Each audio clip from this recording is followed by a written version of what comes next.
पहला टाइम था जिसमें मियां मोहम्मद नवाज शरीफ के ऊपर बहुत सख्ती आई, और वो थी 12 अक्टूबर 1999 जब उनकी 2/3 अक्सरियत पाकिस्तान में ना आज तक किसी को मिली है और ना शायद तारीख में कभी किसी को मिले। तो उस सारी जो हुकूमत है उसको जो उन्होंने ख़त्म कर दिया गया।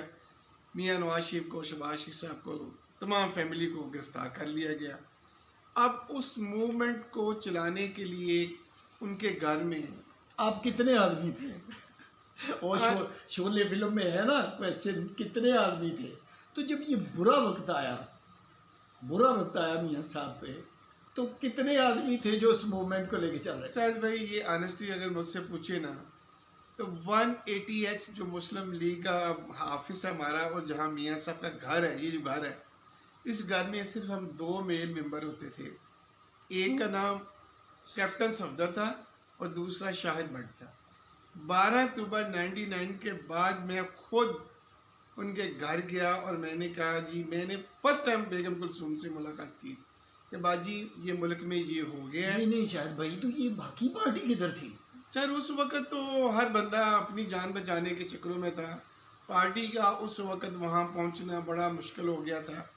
अल्हम्दुलिल्लाह मैं ये कहता हूँ कि मैं इस काफ़िले में शामिल हूँ जो बेगम कुलसूम के साथ 12 अक्टूबर 1999 से शुरू हुआ, और उनके साथ मैं शरीक सफ़र रहा पूरे पाकिस्तान में। मैंने पहला सफ़र उनके साथ कराची की दहशतगर्दी में किया जाके, जहाँ मियाँ साहब के ऊपर जहाज़ का दहशतगर्दी का जो केस चल रहा था, वहाँ अदालतों में जाता था।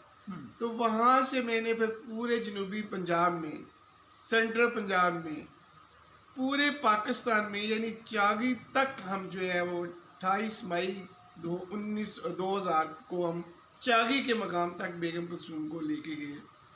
हमने पूरी मूवमेंट की कि इस पार्टी के ऊपर जो बुरा वक्त आया है, इसकी लीड कर रही थी बेगम कुलसूम साहबा। उस वक्त हमारी पार्टी के जो, और साथ उस वक्त बहुत हम कम लोग थे जो उस मूवमेंट में शामिल थे, क्योंकि उस वक्त ज़्यादा लोग जो होता है वो डर और खौफ की वजह से मुशर्रफ को उस वक्त वो छोड़ गए। मुशर्रफ की वजह से पार्टी में बहुत ज़्यादा उस वक्त जो है ना जी खतरात थे, इसलिए लोग सामने नहीं आते थे। और मुझे ये देखा, अगर कोई रिकॉर्ड किसी के पास है तो वो उस वक्त का रिकॉर्ड, हर ज़िले का रिकॉर्ड उनके पास है कि हर ज़िले से कौन कौन MPs MNAs उस वक्त बेगम कुलसूम के साथ 12 अक्टूबर ये जेल में थे। सर मैं हमेशा ये कहता हूँ कि सबसे पहला मुश्किल वक्त आया मियां नवाज शरीफ साहब के ऊपर 12 अक्टूबर 1999 से लेकर दिसंबर 2000 तक। इस दौरान जो उनके साथ खड़े रहे हैं लोग मियां साहब के साथ, वो नंबर 1 के 2 उनके साथी हैं। उसके बाद जब वो एग्ज़ाइल में चले गए, दिसंबर लास्ट में, आखिरी हफ्ते में दिसंबर के, वो एग्ज़ाइल में चले गए, वो सऊदी अरब चले गए। पूरी फैमिली जो है यहाँ से वो उन्होंने निकाल दिया और ये जला वतन हो गए। उसके बाद हमारी पार्टी जो थी, उसके बाद फिर 2 हिस्सों में तकसीम हुई। यानी उनके एक तो वो लोग थे जो 12 अक्टूबर 1999 को ही छोड़ गए, उनकी मौजूदगी में छोड़ गए, मियां साहब की मौजूदगी में छोड़। मैं कहता हूँ जी, तो जिसने भी उस वक्त 12 अक्टूबर 1999 से मुशर्रफ के डर से पार्टी को छोड़ा, या पार्टी में उस वक्त नहीं आया, तो उसने तो पार्टी से गद्दारी की। और जिन्होंने साथ दिया, उनके साथ पार्टी ने क्या वफा की।